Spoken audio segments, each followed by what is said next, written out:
You've seen what it takes to create a factory. Now let's compare and contrast that with an AngularJS service. So a service is actually very similar to a factory as far as the functionality goes. It's still a singleton, it's still for reusable code, you can use it for AJAX and mathematical calculations, business rules, and all those things I mentioned earlier. Now the difference though is that a factory allows you to return your own custom object, as you saw earlier, whereas a service, the function that you assign to the service, that actually is the object. So you'll see what I mean in just a moment. We're going to end up using JavaScript's this keyword when we create a service. Now to create one, you simply say module.service, and you're going to do it the same exact way as we did with a factory, just a different keyword here.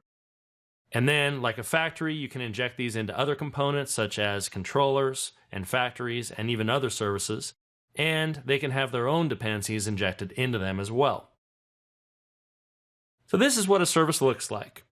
So the definition looks a lot like what you saw with a factory or even a controller. We simply have a customer service assigned to a function. Then we can inject things in right here if we'd like.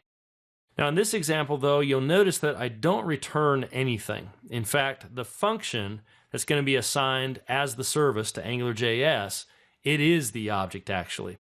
So we have get customers and it returns this customers variable, but notice we have to put this dot get customers.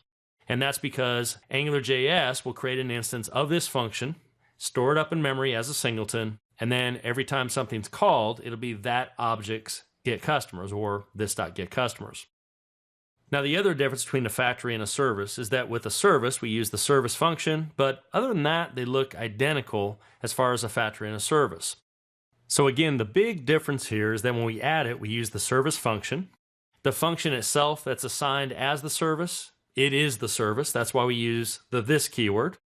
And we don't have to worry about returning anything. Now, personally, I prefer and tend to kind of gravitate towards the factory approach. And that's because I like creating my own custom object and avoiding the this keyword. But it really doesn't matter what you choose. It's very subjective. You could go with the factory or a service. It just depends on what you feel more comfortable with.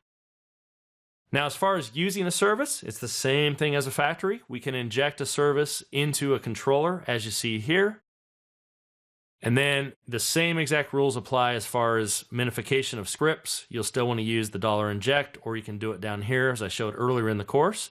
But other than that, they look identical. So big difference, factory, custom object, service, the function is the object, and you're going to be using the this keyword. So let's go ahead and take a closer look and convert the factory we have into a service.